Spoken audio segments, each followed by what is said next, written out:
Here this morning and to do what I love to do, share from the Word. It's a bit more of a challenge when someone gives you a topic, and Mike's probably got this all out in his mind, and he knows what he wants to do, and I'm substituting, and I can't read Mike's mind, and so I sometimes don't like to do that.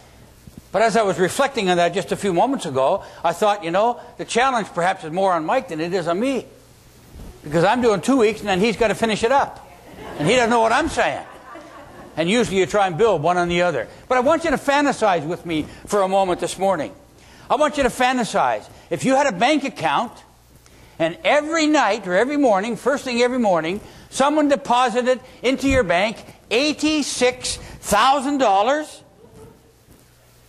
and you had that money to deal with that day. Now, at the end of the day, if you didn't spend it, they'd take it back from you. You couldn't get any interest or anything like that. If you don't use it, if you don't use that deposit, it's yours. It's gone. It's not yours any longer. There's no going back. There's no drawing against it. You can't pay tomorrow's bills. With that money, you have to start afresh every day. But you're starting afresh with $86,000. You think you can manage that? You know what? I think you probably could do it for 2 or 3 days, but after that, it might get a little difficult to know how you're going to spend it. Huh? After a couple of weeks, $86,000. When I read that from an unknown source, it was intriguing for me to imagine. Because you see, time is one of our most valuable assets. But time is one of those assets that doesn't renew itself. The kids today are much into the green stuff. I have a grandson that does that. He says, I live clean. And he's always correcting me if I don't do something that's in with the modern thinking. I'm talking about renewable resources, but time is one of those resources that's renewable every day, but you can't save it up for tomorrow. It's not like pumping oil out of the ground and you fill these great big tanks and you know you've got enough for tomorrow. So time is one of our valuable assets, but one, as it is with many of our other assets, that perhaps we often spend foolishly. Under normal circumstances, time as well is a great equalizer. Each of us is given the exact same amount of time every day. I know times it doesn't feel like that, does it? Time's sort of a strange thing. When you reflect back, you can say, boy, seems like hundreds of years ago since I did that. And yet then you meet someone from that era, and it seems like, oh, it was just yesterday. Or depending on what that particular activity or event is, we become confused as to what time is all about. But we're given, each of us, the exact same amount of time every day. 86,400 seconds. It's how we use it and how we spend it that makes the difference to us and to those who come under our influence. Toward the end of his life, Moses prayed in our scripture reading, and that was a psalm of Moses. Again, we don't often think of Moses with the Psalms because of the chronology of Scripture and the life and society. But Moses said this, teach us to number our days that we may gain a heart of wisdom. Now, Captain Mike has chosen a theme for this a month of sermons entitled Write the Future. And it deals with the topic of stewardship. And the first thought that pops into our minds, sometimes, preachers don't often like to advertise it. They're going to do a series on stewardship. Because people say, here he comes after our money again. Or he's going to tell us we're not giving enough.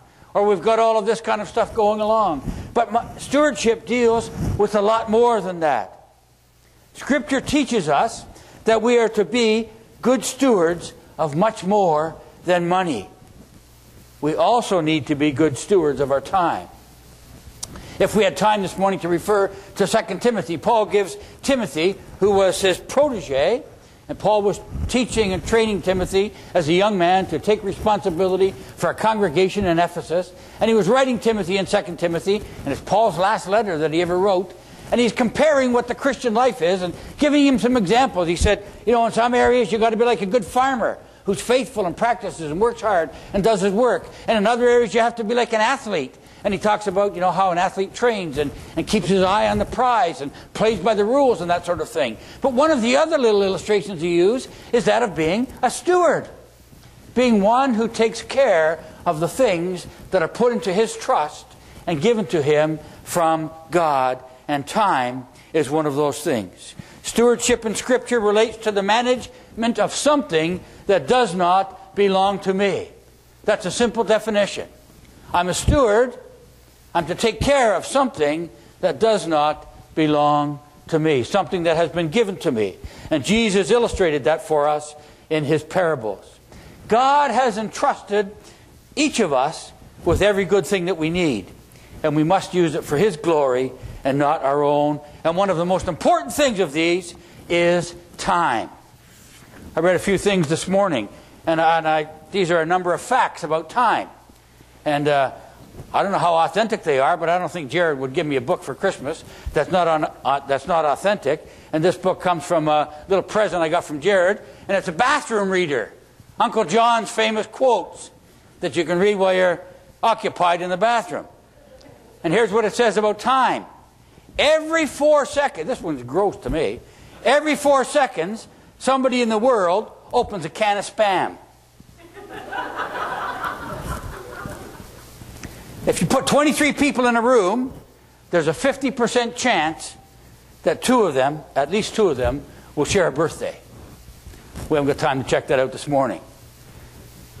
Thursday, they say, is the least busy day for barbershops. Remember that, gentlemen? Friday the 13th comes once a year, but never more than 3 times a year. Every 2,000 years, now this one might be important, every 2,000 years, spring gets 2/3 of a day shorter. I don't think we'll experience that very much, do we? Will we? Here's one that was new to me. If you're too young to be a baby boomer and too old to be a Gen Xer, you're a cusper. Hi, cuspers. And here's another interesting one. It would take 2.5 minutes. If you jumped off the top of Mount Everest, it would take at least 2.5 minutes before you hit the bottom. The U.S. News and World Report surveyed 6,000 people in 1988 on the topic of time, and they came out with this following report. In a lifetime, the average American person will spend 6 months sitting at stoplights. For me, it'll be a little more than that, because once, not very long, a few years ago, when we were living in London and traveling back this area a great deal, often in the car, more times than we were at home. And this particular day was one of those days that actually involved Dawn and Greg and the kids. And I had a meeting at 6 o'clock in the morning, so you can imagine what time we left the house. And Ethel came along with me because I knew we weren't going to get back. And I went through all kinds of other stuff that day. And the last thing we had to do was go and see them off to Bangladesh. And so there we were at the Toronto airport, and I think it was about 10:30 at night or something, and or 9:30 at night. They finally got on the plane, and we decided, after being at a 6 o'clock meeting in the morning, time to drive home again. And being all over the place, from London to Kitchener, and down here to Niagara Falls, and St. Catharines, and all over the place, and then up to Toronto, and back home to London. And about 11:30 at night, I drove into the city of London to get to my house, exiting, as I always did, the Highway 401 from Exeter Street, and I came to a stoplight. And the next thing you know, Ethel is saying, wake up, the lights turn green. And I fell asleep at a stoplight. But the average American spends 6 months sitting at stoplights. Here's one. They spend 8 months opening junk mail. They spend 1 year looking for misplaced objects. More in my house. 2 years unsuccessfully returning phone calls. Here's one for the ladies. 4 years doing housework. And 5 years waiting in line. That's the average. And here's one that we all enjoy. The average person will spend 6 years eating. Now, 25 years later, since that survey was taken, and we've now got the commonality of the electronic communication that we were being suggested to us earlier, when you're looking after someone who's sick, time can become a most valuable asset. But friends, time is something valuable, but without a proper perspective, we will spend it very foolishly. And so what does God expect in all of this? We're talking about stewardship. We're talking about taking care of things that are given to us, put into our trust. A steward is one who takes care of